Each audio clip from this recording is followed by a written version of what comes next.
Good afternoon, and welcome to CIO Leadership and Career Development Webinar Series, Deconstructing Leadership, a webinar tweet chat combo from healthsystemcio.com. Just a little housekeeping. My name is Anthony Guerra. I'm the editor-in-chief of healthsystemcio.com, and I will be your moderator today. We are also having a tweet chat today hosted by Kate Gamble, our managing editor and director of social media. You can participate in a separate browser or on your phone by using the hashtag HSCIOchat. And you can also view the tweet chat in the media viewer panel on the right-hand side of your screen. We'll also be using the Q&A panel today. Please send your questions in as they occur to you, and we will take them later in the program. You can keep the default at all panelists. And you can download the deck by using the URL on your screen. It's been sent out in the chat box, and it's at the bottom of many of our slides. Just so you see how we're going to spend our time today, first we're going to go about 30 to 35 minutes with our panel discussion featuring Daniel Barchi, SVP and CIO at NewYork-Presbyterian, Liz Johnson, Chief Innovation Officer with Tenet Healthcare, and Marc Probst, VP and CIO with Intermountain Healthcare. So we are going to jump right in. Dan, let's start with you. Can you give us an overview of your organization and role? Sure, I'd be happy to, and thanks for hosting this today. I'm really proud to be part of NewYork-Presbyterian. We're an $8 billion health system based in Manhattan with about 11 campuses and about 45,000 employees. When I share what my role is in the organization, I think it reflects how the role of the CIO is changing. So I've got a lot of traditional IT. I've got a VP and Chief Technology Officer, a VP of Applications, a Chief Information Security Officer, but I also have our Chief Transformation Officer reporting to me. The medical staff office is in the same shop. All of pharmacy reports up as well, and we're doing all of the artificial intelligence and telemedicine in our shop.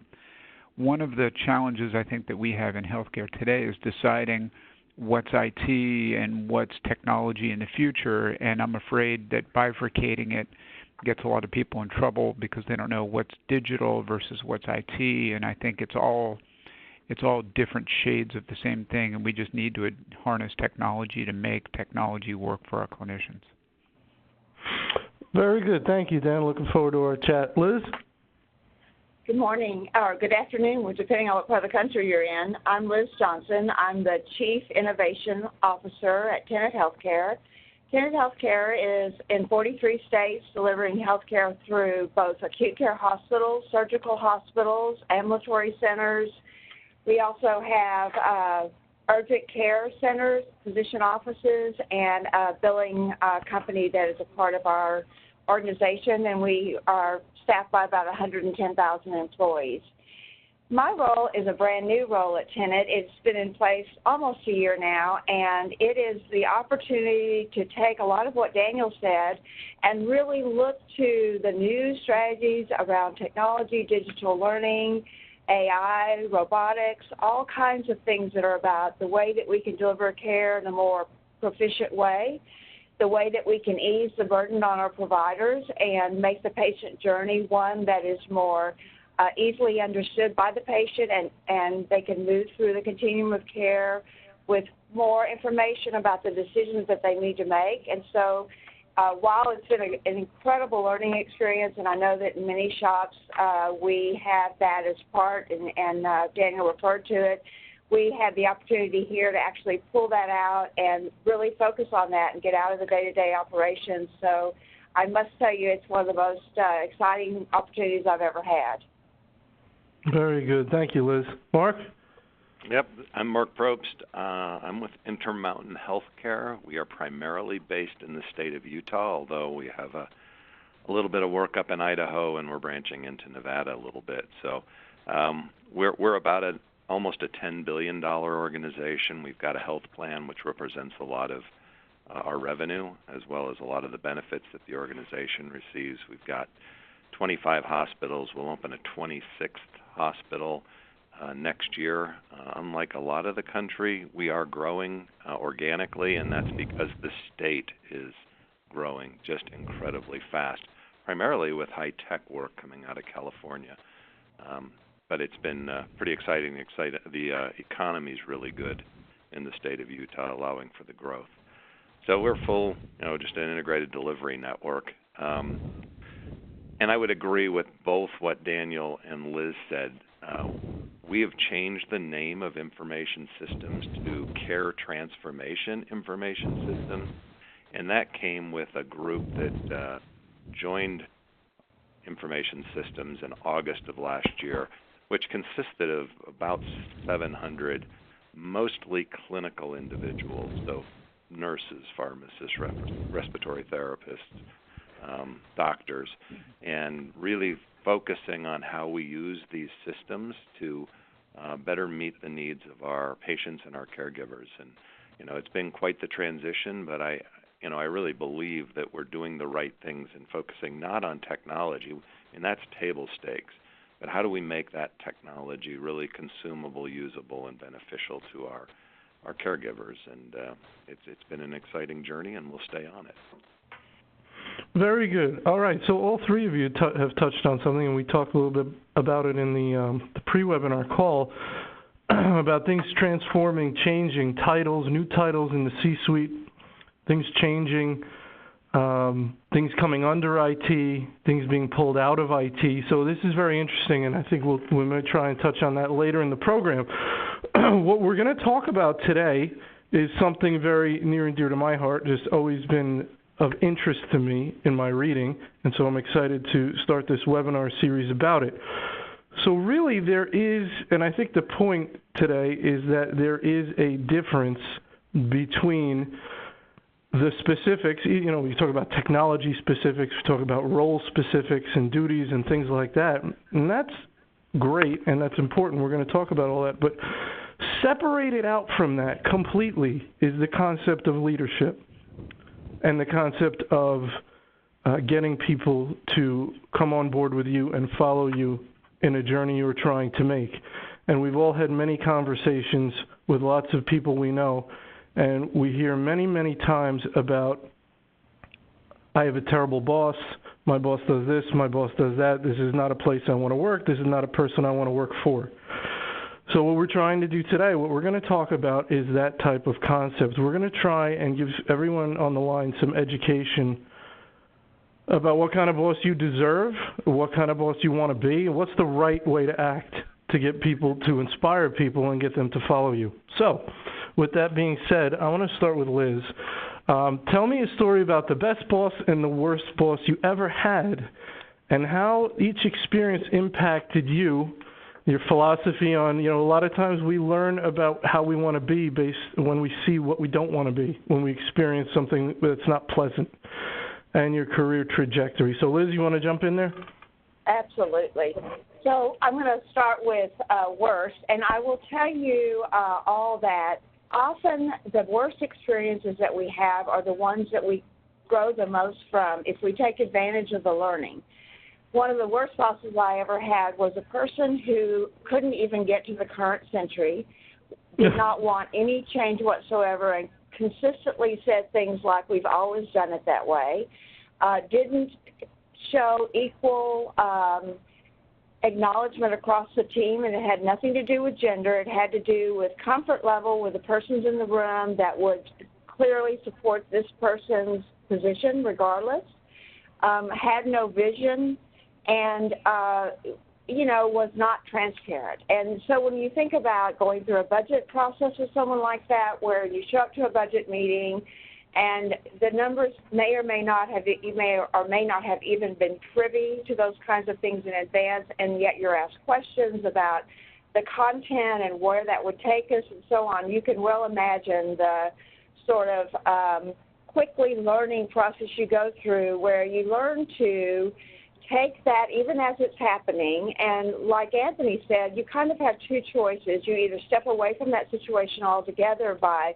changing jobs or changing where you work within an organization, or you learn to come prepared and begin to change the mantra.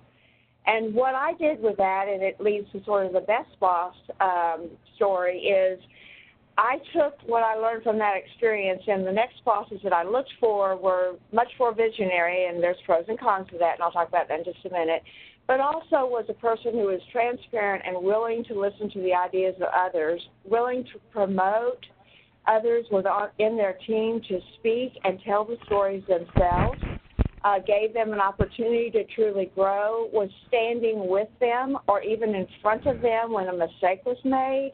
Mm-hmm. So I began to, aggregate all of those leadership traits. And for my leadership style, I work really diligently at making sure that that I'm a member of the team, not the boss, and that ideas are considered with respect and honesty, and where I can guide to think about things differently, I do so.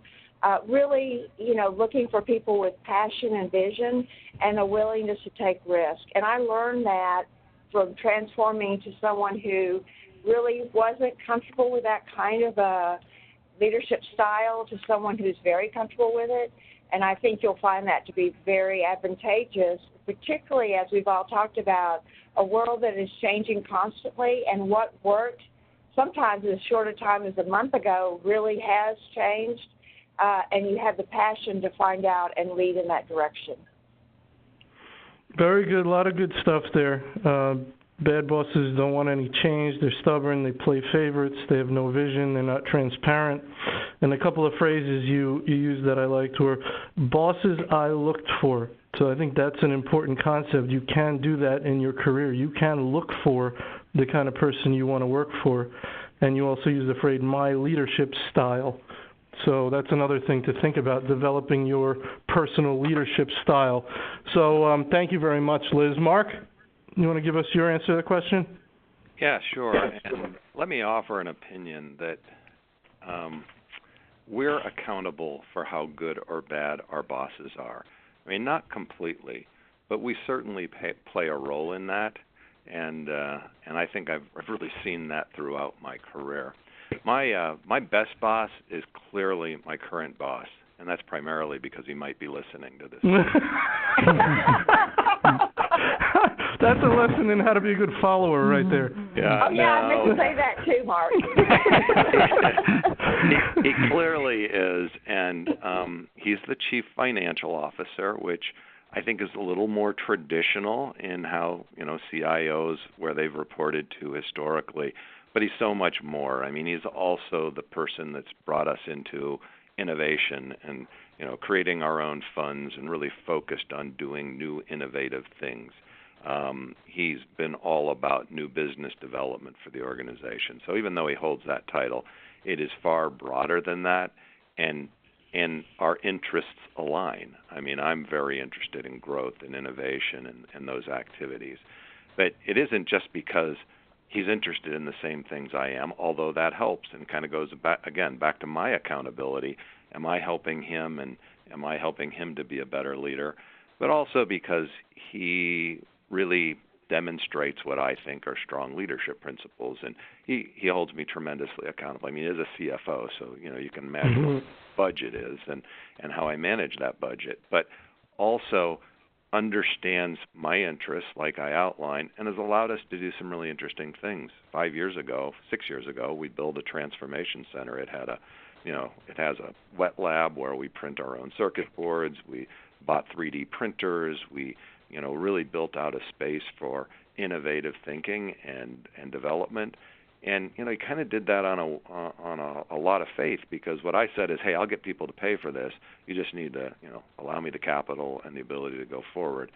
He did that, and again, my responsibility, I kept him in the loop. I lived up to the expectations that I'd set with him and we'd agreed to, and he gave me the rope to do the things that we need to do. And I see that over and over, and I think it's an amazing trait in a leader. Get that trusting relationship, hold them accountable, but then go ahead and let people lead and do the jobs that we've asked them to do. My worst boss, probably my first, and I started in consulting, so this is Arthur Young, so that dates me. A long time ago, they were just getting into consulting, and it was a partner there. And just to kind of give you an indication of what he was like, he drove a really nice brand new Porsche, and on the Porsche, the license plate said the letters YB, YBZ. And he treated people like that. He bullied, he pushed, he did that to our clients. We actually had a client that Arthur Young sold an account for $60,000. We were and it was a fixed fee. We were $6 million into it before we ultimately finished it. And it's just this kind of bully approach. So I bought he had a black Porsche. I bought a white, really cheap car, but it was brand new and kind of looked, sporty. And my license plate said YBTUF. And I would park next to him all the time.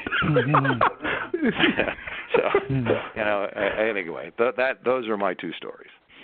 And you might say, Mark, are you recommending that as a long-term employment strategy? Nope, I moved on.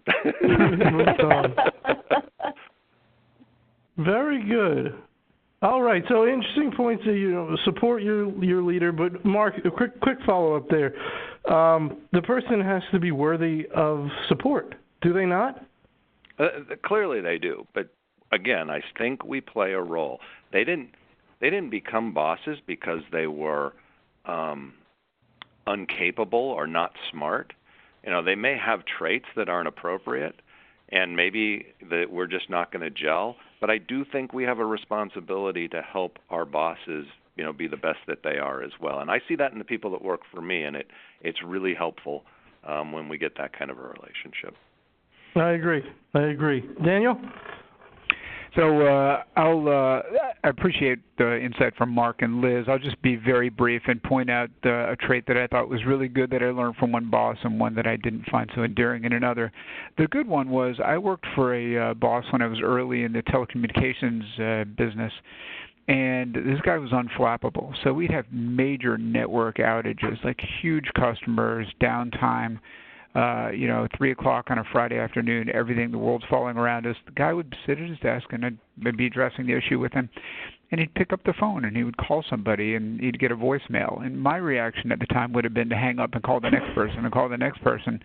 And, he left a message. Hi, this is so-and-so. Here's our issue. Get back to me. And, 5 minutes later, somebody would get back and they'd be on it. They'd be working a solution. And what I realized was you can't run around trying to solve problems on your own. You need to get other people involved and early. And from that experience, even just in the past couple of days, I had something hot on my desk.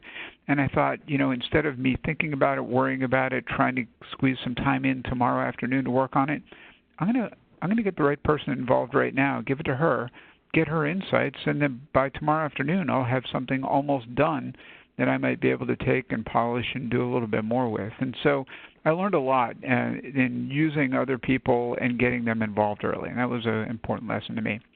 The non-endearing quality was I had a boss that gave no direction whatsoever, and so we had a joke about this person, and you would work really hard on something and bring it to him, and he would just tell you it's not right and send you away, and then you try again, and he'd send you away. And what we would say was you'd go to this person, and he'd say, go get me a rock, and so you'd go out to the parking lot and pick up a rock and bring it back, and then he would look at you and go, not that rock. So it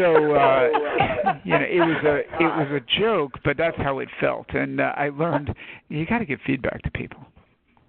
Well, those are two excellent points. So Dan, follow up on the first guy. The fact that he was unflappable.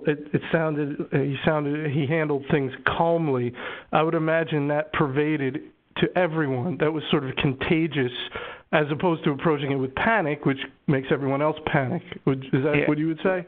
Absolutely, Anthony. And if you think about the healthcare industry that many of us work in, there's the physician saying that when responding to a code, take your own pulse first. So we have to be leaders in the crises that we get involved with, and we can't lose ourselves. And one other thing that I've learned is you also have to know how to keep people in reserve. I'll throw another quick story at you. Another major issue, major outage or problem digging into a weekend that I was on with once, and I was going to the very senior person, and I was working with him on it. And there was another very senior person who kept trying to get involved, and the most senior person turned to the other person and said, I can't have all of the people talented working on this at once. I need you to keep your eyes on what other else things are going on. And I realized just because there's a crisis or a major issue, you can't pile all the talent into the same issue, that you have to keep people spread out and thinking and looking elsewhere. And that was a good lesson. Yeah, Very Daniel, good. this is Liz, and I would say that's a critical lesson. And as we've gone through various crises, whether they're a financial crisis or a downtime, there's so many that we deal with as leaders in the digital world, but you're 100% right. And sometimes people think that the crisis is the only place where they can get attention for their leadership contribution, and the reality of it is that sometimes is that we call it keep the home fires burning and keep the rest of the business running well and keep the physicians and patients good is incredibly important and needs to be recognized after the fact. Yeah, you're still right, Liz. Then you can even complicate the situation or interject yourself where you're not wanted or needed and just confuse things, right? If you sort of jump in. Would you say, Absolutely. Liz, that's the case? Yeah. Absolutely. Daniel, so just one other follow-up. You mentioned on the quote you didn't like. I can relate to that. I have experienced that, and that is certainly frustrating working for someone like that. And I always felt there was a certain sense of ego in the person who acts that way, as if, I always felt like it devalued my time. So you're sending me around because you will not provide the details, almost as if you don't want to, right? You're just going to make me go try this thing, put my time in, and then sort of nonchalantly wave it off and say it's not what you wanted. And that's a horrible leadership quality. It is, and you're right about respecting one another and respecting one another's time. Same person, when you would go in and see this person, wouldn't look up from his computer to be talking. And I learned that, via example, actually, this is to Liz's point earlier, you learn something from everybody you work for, whether they're good or bad.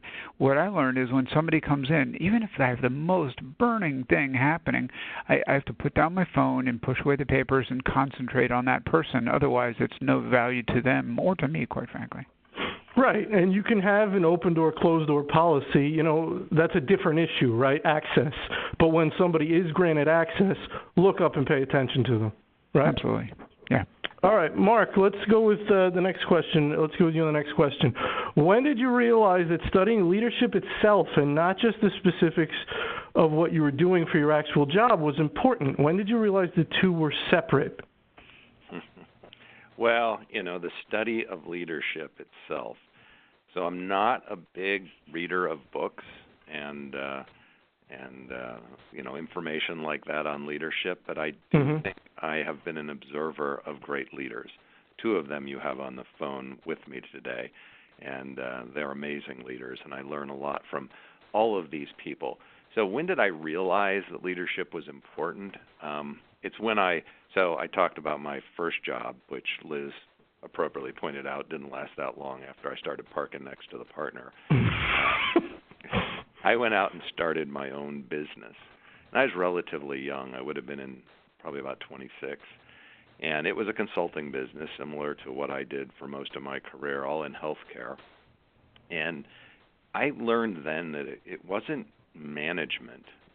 I could manage. I understood how to manage things because that was all what I learned in college when I did my MBA. This is how you track a project, how you manage it, how you set goals and that type of thing.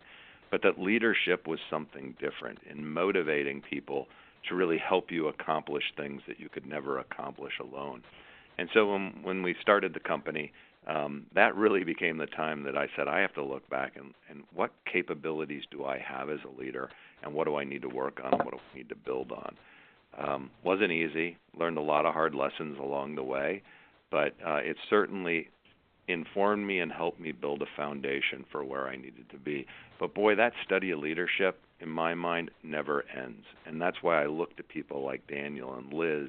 I attend things like Chime, where I see so many other great leaders and what they're doing and how they can help me to better perform in what I need to do day to day.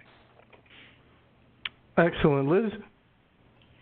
Yeah, great points, Mark. It's interesting. Last year I took a doctorate course in leadership, and it did point out to me much of what Mark said. There are theories in leadership that could be very helpful to you. For example, understanding how organizational change works or how change management works, the different personalities that come into play, and it never really follows the exact, theory or conceptual framework, but it gives you clear hints into what might work with leadership.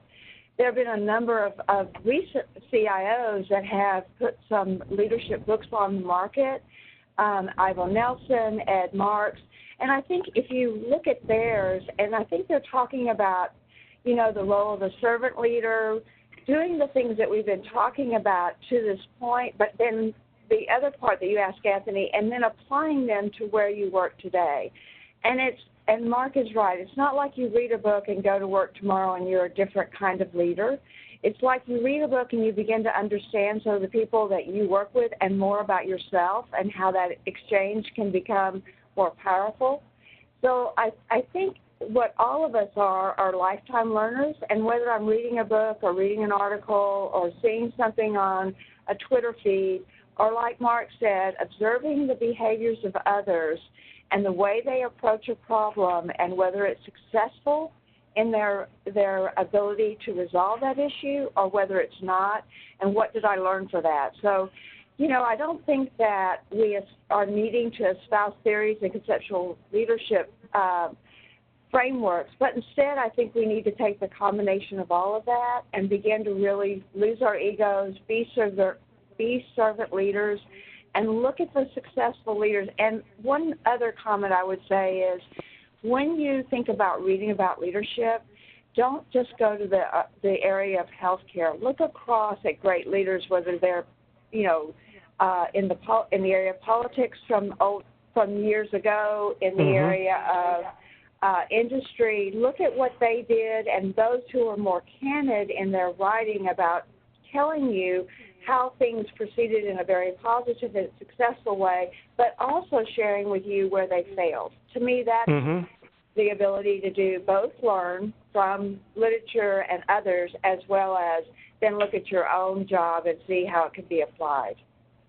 I totally agree with you, Liz. I mean, I've read very few books on actual leadership, but I've read lots and lots of history books and biographies, and I've gotten most of my stuff from there, and that's just how I enjoy to consume it. So there's different ways to go about it. So thank you very much for that. Dan? So I'd say Liz made a really good point about servant leadership and watching others and knowing how to meet the needs of your colleagues and the people on your team, and I really appreciate that.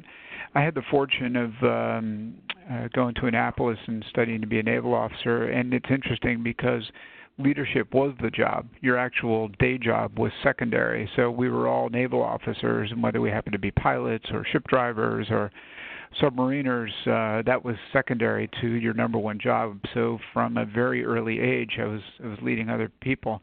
I'll tell one military story and then one hospital story. The Navy story was, bright-eyed, bushy-tailed, showing up to my first ship. Within a month of being there, we were going to get inspected by an admiral. We were parked on a remote pier at the Norfolk Naval Station, and it didn't look like any ship had been on that pier for a year or two.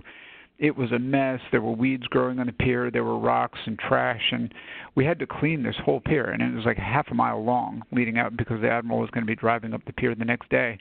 And so it was me and the skeleton crew, the overnight crew, watching the ship, that from about 5 p.m. on, we needed to get the pier cleaned up before the admiral came the next morning. And here I was, technically I was the officer in charge, but I was 22 and didn't know a thing, and I had to lead a team of about 15 or 20 sailors who were sweeping the pier. And boy, that was one of the hardest leadership challenges I ever had. There was no, hey, I'm the officer, you need to do this. It was, look, guys, here's the mission. Here's what we need to get done. And not only do we need to do it, this thing is huge. We need to go back onto the ship and get other members of the crew who are not actively working to get out here. And I had to take about 3 stabs at it. There was the 5:15 stab at it and some listless work for about 20 minutes. There was the 5:55 stab at it, and then there was the 6:45 stab at it when we were finally I was learning as a leader on the job where I was like, okay, well, now I'm going to get on the loudspeaker, get all the people on the pier, show them how it's done, pick the weeds myself, demonstrate what we were doing, and make it clear that we were not going to go in for dinner on the ship until the whole pier was cleaned. And to this day, I think that was one of my best learning experiences, knowing what you had to get done and thinking how you motivate people to get it done. The story I'll tell from healthcare is it doesn't matter so much about the job or the experience, it's the person. So in one of my CIO roles, we lost our VP of clinical applications, and I was thinking, how do I backfill this person? And I looked around the health system, and the chief nurse at one of our hospitals was a really talented leader and had no technical experience whatsoever, but I thought, clinical applications, we often get too mired in the details of the technology. It's meeting the needs of the clinicians that's important. I went and talked to her about the job. A couple of other people talked to her. We interviewed a couple candidates, and I selected this person with no IT background whatsoever to be the VP of all the clinical applications, running all of our EMRs. And she was fantastic at it, and it really just came down to leadership. It didn't matter that she didn't know what the routing protocols or the EMR configuration was. She knew what the end users needed. She knew how to motivate people, and darn if she didn't do a fantastic job. Very good question, Daniel. You used the phrase when you were talking about getting those sailors to do what you needed them to do. You said, quote unquote, look guys, when you were starting out with your comments. So what that tells me is that that's a different approach than giving an order. That's not, hey, go do this. That's, look, guys, we're a team. This is what we need to do. It's a totally different approach, but it's subtle. You agree? I agree, and as you were saying that, Anthony, I try to think of even the emails I write now, and I'm sure that Mark and Liz would say the same thing. None of us write emails that say, do this thing and give it to me on Tuesday. We say, hey, we really need some analysis in this area. Would you mind having some of your team members look at this, and I'd like your ideas on that, and could we talk about it early next week? The direction, I think the more senior you get has less and less value. It's the insight you can share and the way that you lead people to their own conclusions much more valuable. Very interesting. Very interesting. Subtle differences are really important, and I think that's what people need to appreciate. How you say something is, you're trying to get to the same place, but how you do it, how you approach it, how you say it is very important. All right, next question. This is an interesting one. Mark, let's start with you on this. Talk about developing leaders. When you've promoted people under you to their first position, so you're still, managing them, you're still up on top, someone you've just promoted. What have you seen were some common rookie mistakes? What do you think, and how did you work with them to get them straightened out? Yeah, and I struggled with this question when we originally looked at it, just because I'm not sure I came up with any common rookie mistakes, because we're dealing with people that are already leaders and have already built some traits and capabilities, and the reason we would promote them is because they have certain capabilities. But I would say some of the things that we had to work through, in a couple of examples, is just too much detail. When you're taking someone, let's say, from a manager to a director, where they've been managing all the time, but now they're a director, you want them to lead more than you want them to manage. They tend to give you a lot more information when they're reporting to you, and it's not that I'm not interested in that information, but sometimes just to process it and try to do their job, I'm not going to do that, right? I'm going to help them, as Daniel said and Liz said, we're going to help them in doing their job better. We just did a fairly significant outsourcing deal almost 8 months ago, and the person leading that was promoted from within, and is now a direct report to me. And he's a really good example of, one, he was trying. It's something we'd never done before at Intermountain Healthcare, so no one had the experience. So I give him a lot of rope for the fact that he needed to learn, and we all needed to learn how to do this better. But boy, I would just get reams and reams of information and statistics and all kind of the problems that he had, and I was looking more for, I need to understand that there's challenges out there, but I really wanted to understand what are your solutions for that, and how can I support achieving those solutions. And he's done an excellent job in understanding how to manage this relationship and understanding how he and I can work together to be more successful. So, I guess whether that's a rookie mistake, and it probably is, a lot of newer leaders default back to a lot of detail and how to handle things and maybe even impress their boss that they know all these details. But it is really getting them to lead and then look to me, in my instance, for support on how to help him move forward through this process. And did you sort of provide coaching and feedback and say, hey, this is not exactly what I need from you. I need this or that? Well, yeah, Daniel and Liz are a lot nicer than I am, so yeah, I wasn't tough, I wasn't mean, but I am pretty direct. So yeah. That's awesome. Very good. Daniel, have you experienced that with people, or what is however you would answer this question, and then if you want to quickly tell me if you had any experiences like Marc has had with a new report, so giving you a little more detail than you were interested in. Well, I'll go back and I'll tell one other Navy story, and I started off as a very junior person leading much more experienced and senior people, so I was technically their boss, but they knew way more than I did. My first ship, my direct report, the senior chief petty officer who ran our division, he reported to me. And I was this fresh-caught ensign, and this guy was old. I mean, he'd been at sea for many years. He was old and grizzled. He had to be like, 36. So, anyway, in my eyes, he'd been around for a while. But there was nothing I was going to tell this guy about how to do anti-submarine warfare on a ship. Like Marc described, my job was to make sure you had the right resources and the right backup and the right support, and to listen for those signals between the perfunctory, yes sir, yeah, everything's going okay, and the hint in his voice that was I'm a little more concerned about this one. And knowing that subtle difference was really, really important. And even today, and it was many, many years before I was a leader in a role where I might have known the same or a little more than the people working for me. It was just the nature of the jobs that I've had. But whether I was experienced in the area that I was leading or if I was the newbie and I just happened to be the leader because that was my title, listening really closely for the hints between the normal report, everything's fine, and everything's fine, and the unsaid but, and knowing when somebody's trying to say something and pulling that thread a little bit. To me, that's leadership. It's not telling somebody what to do. It's coaxing out of them what their concerns are and getting them on the table. Because they may be a little nervous about communicating the problem.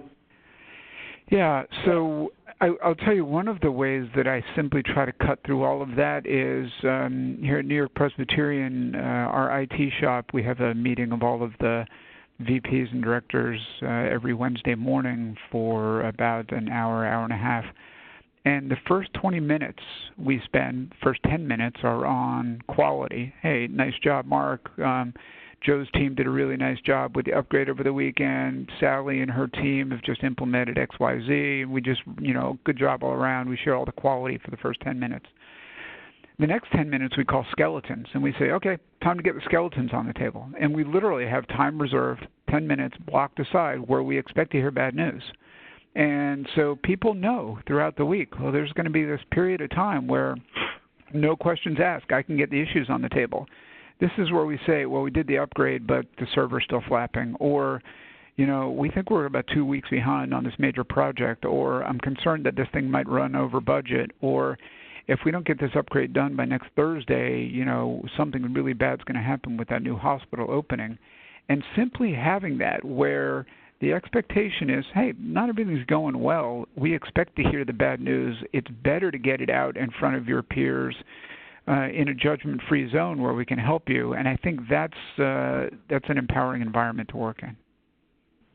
All right, very good. All right, we have an audience question in which I want to get in front of the panel. So if anybody has any more questions, you could send them in now. And here's the question, and Mark, let's take this one to you. When you hire senior IT leaders that report to you, what steps do you take to make sure they will be a good fit? I've had some hires that worked out wonderfully and some that were terrible leaders, even though they had a great resume and interview. It's a really good question. The way we do handle it, first of all, obviously they have to have the qualifications, so you get that all out of a resume and maybe some initial discussions.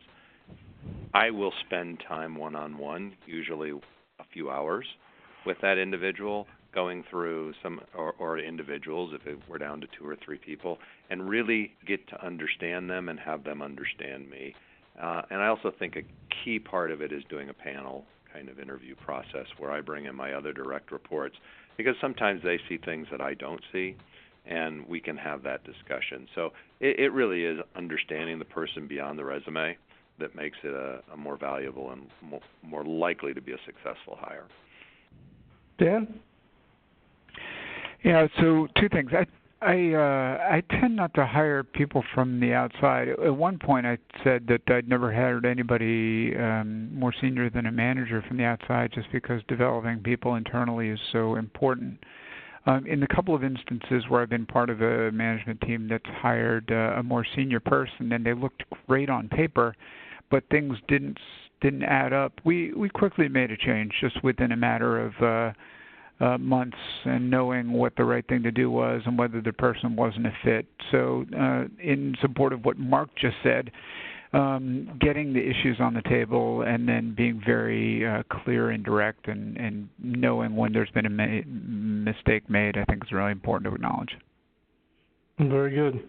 Mark, you made one comment during your answer that I want to go a little deeper on. You said, have them understand me. And that really makes a lot of sense to me, that when you're interviewing someone, we all have our certain approaches, our certain ways, our certain proclivities, idiosyncrasies. Someone gets very irritated when people are late. Someone doesn't mind, says, hey, if they 5 minutes into the meeting is fine. Everyone's got their issues. So I think the concept of having a possible hire understand you is important. Can you expand on that a little more? Yeah, and I won't do it as a new hire. I'll actually do it when I was a new hire. And I assumed a team that was already here. And as most of you know, that there are people on that team that were looking for the job that I ultimately got. And I had one gentleman, and he's incredible. But he was just really he was really upset that I got the job and he didn't get the job. And he was acting out in very passive-aggressive ways, And what it took was to sit down. Again, we've spent a couple of hours getting the real issue out of him, that, this was his problem. It wasn't necessarily just with me. He had his issues with me, but it was he didn't get the role. He thought he deserved the role. And we talked through it. And it was actually a pivotal meeting where we both saw eye to eye. We committed to support one another. And I tell you, he's been one of the greatest supports I've had for the last 15 years, and he's one of the best leaders within my team at Intermountain Healthcare. So, again, I think it is. It's getting to the real root. It's getting honest with one another if we're going to lead together, because we're going to spend excessive amounts of time dealing with incredibly difficult challenges together. And if we can get to that level where we really understand one another, it goes so much better. And I think the idea of having a in-person discussion is not something to be glossed over, and how important that is in our digital age of emailing and texting. That when tempers are calm as they can be, whatever, let's say there's an issue that's flared things up, when that's died down, to have a face-to-face meeting and sort of get it all out on the table, I think it's amazing how many problems can be solved. Mark, does that make sense? Absolutely. Daniel, do you have any thoughts on... We'll go to our next question. How many direct reports should you have at your level to be really successful? I guess it's tough to answer, but any general information, Daniel, you can give? I'll go low. At one health system, I had 2 direct reports, and they essentially ran 2 different parts of the organization. It allowed me to focus on strategy, and they were really running the operations. I have about 6 or 7 right now. This is generalizing, but I would imagine as a leader it would be hard to give the time you need to each one of your direct reports if it got much higher than 8 or 10. Mark? I have 9, and that's because, as I said earlier on, I just assumed a large part of our organization. But it's manageable. It's hard, but it's manageable. Okay, very good. Next audience question. What is your opinion on 360-degree surveys? Do you offer them in your organizations? Dan? Yeah, we don't do them routinely, but we do them when somebody's really seeking to grow. And it's because I think as nice people and humans, don't like telling people what they don't want to hear. And the 360 is the best part of it is getting the unvarnished truth from other people that says, Daniel, you need to work on this characteristic, or this is really holding you back, or this is really a blind spot. And so we don't do them routinely, but when somebody asks or when we feel like somebody really needs to work on their growth and leadership, we do. Mark? My answer would be exactly the same as Daniel's. Doing when necessary. Very good. All right, Mark, I want to hit you with this question, which I think I sent you ahead of time, but I thought you'd get a kick out of this. So back in the day, back in the meaningful use day, I used to listen to all those policy committee meetings that you were on, and you definitely stood out, in my opinion, as someone who would sort of maybe try and slow things down a little bit and say, hey, guys, not sure about what we're doing here or not sure about all this, but it stood out to me that you were willing to kind of try and put the brakes on and present a different point of view. It wasn't, going along for the ride and just making sure everybody liked you. Is that a correct interpretation of what went on, and is that part of your style? Yeah, and not to be flippant, but it was the Obama administration, and so it was a highly liberal panel. And I do come from Utah, and there aren't a whole ton of liberal people in Utah. So, from a political perspective, I had a different view of the things that we were doing, and that would cause me to speak my mind. But I do think my style is to be very direct, be kind, but be direct. There's no time, there just isn't enough time in the day to play around the edges. Go ahead and get to the issue. That doesn't mean that doesn't mean you're being mean. That doesn't mean you're being critical. That just means you're getting to the issue and that you're going to work together to solve it. And I suppose that is pretty close to my style. Very good.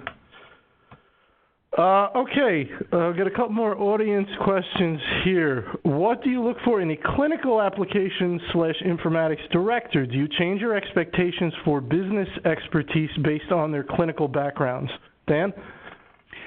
So I think more and more our IT leaders are going to be clinicians.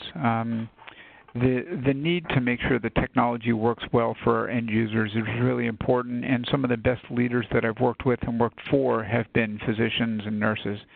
So I think that the insight that being a clinician gets you is something that is unteachable. You can be respectful of it, and certainly as a non-clinician, I try to strive to meet what I think that clinical leaders know and would act on.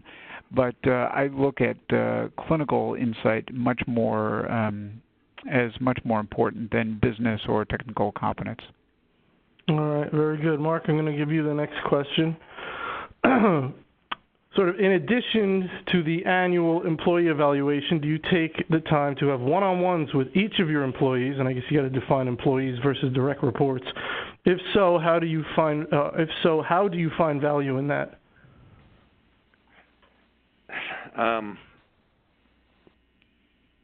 And we're talking about the valuation process, right? Sorry. Past the annual employee evaluation. So in addition to annual employee evaluations, do you have one-on-ones sort of with your, direct reports throughout the year? I have one-on-ones almost weekly with all my direct reports, and that's where I get the most value out of my job and the most understanding of what's going on within my organization. So, yes. Okay. Very good. All right, let's do our Ask a co-panelists. I want to see if you guys have a question for each other. So, Dan, do you have a question for Marc? Sure. I think highly of Marc, and I've been quoting him for many years with something that he said with great insight back in 2008, I think it was. And Marc said, healthcare IT is 80% people, it's 15% process, and it's 5% technology. So, Marc, what was it? A single experience or just a lifetime of experience that led you to that conclusion and to speak out in that way? Yeah, it's a lifetime of experience, Daniel. It's, it has changed over the years. I mean, when technology first, when we became CIOs early in our careers, it was really because we understood computers and networks and bits and bytes and programming and that kind of thing. And as that became, and I'd never call it stable because I still have an EMR, but as it became more and more stable, our focus could change. The value that was coming out of the systems really wasn't the technology. It just had to run. The value was coming on how you aligned that technology to support the workflows and ultimately the people that would make it successful. I've always said that the very worst system can be successful if the users are supporting it. On the flip side, the very best system will fail if the users aren't supporting it and behind it. So I would say it's more just a gradual increase in knowledge throughout my career versus a single event. Well, I appreciate the insight. It's been very helpful for me. Well, you're a good man. Marc, do you have a question for? Oh, I'm sorry. Go ahead, Marc. I do. And Daniel, it's more around your history and the fact that you did come out of the military. I've often kind of coveted the military and the fact that there's a strict command and control structure within the military. It's very well understood. There's ranks. There's ways that one interact with each other in the military, and that could be, I suppose, built into what we do in healthcare, but it isn't generally. And how have you found those two kind of? They're not different, but certainly that structure in the military. Was that easier to manage through, or do you think it's, or maybe better said, are there advantages to that maybe we're not getting within our current healthcare organizations where maybe it isn't quite as well defined or quite as easily understood? Yeah, thanks for asking that. I think that the military and military leadership and structure is really appropriate for what it has to do. Enormous responsibility for public safety and for the welfare of nations. And the military command structure is developed over many, many years, and it's entirely appropriate for what it does. And if you think about it, our senior most admirals in the military and generals are in their early to mid, sometimes late 50s. The people who are the colonels or captains who are driving and commanding brigades and ships are in their mid-40s. People that are commanding divisions or smaller destroyers are in their 30s. So for a lot of us who are on this WebEx, that doesn't seem like very old. And so in many ways, these are people who are really talented and bright and with enormous responsibility, but with, 15 to 20 years of experience, and so that's all valuable, but having that structure and fewer degrees of freedom is important, so everybody is operating off of the same set of instructions and orders. So I think it's very appropriate. The benefit we get in healthcare is we can tap into years of experience and physician leadership and insight, but it offers so many more degrees of freedom, and quite frankly, what we do is brain surgery, and so we need really focused people with a lot of experience who have a wealth of insight in specific areas, but who aren't always going to conform to a normal leadership structure or even a tightly defined one. I've said that I was in the military and then in the telecom industry and then in healthcare, and healthcare is by far the most complex industry that I've been in. So I have the greatest respect for people that have been successful and had large leadership roles here in healthcare, and I'm enjoying what I'm doing. And I think the leadership structure that we have that plays to the strength of hospital administrators and physicians and medical school leadership is probably as well defined as it can be for as complex as what we do. Thank you. That's excellent. Well, very good. I think we could go for a lot longer, but we're going to have to wrap it right there. I want to thank everyone for attending. When you close out your WebEx window, you'll be taken to a post-event survey, so please answer that. If you have the Chime CHCIO certification, attending our events gets you one CEU. You'll receive an email when an archive of this event has been posted to our YouTube channel. If you'd like us to produce a webinar on the topic of your choice, you can reach out to Nancy Wilcox, and you can go to our schedule. Our webpage to see our upcoming schedule. So we do plan on continuing this series. I very much enjoy it and think it's sort of not enough education out there about the things we've talked about today. So in addition to knowing all about servers and EMRs, we need to know about this stuff. I want to thank our panel very much, Marc Probst, Liz Johnson, and Dan Barchi. And I want to thank you for continuing to attend our events. With that, everybody have a wonderful day. Thank you.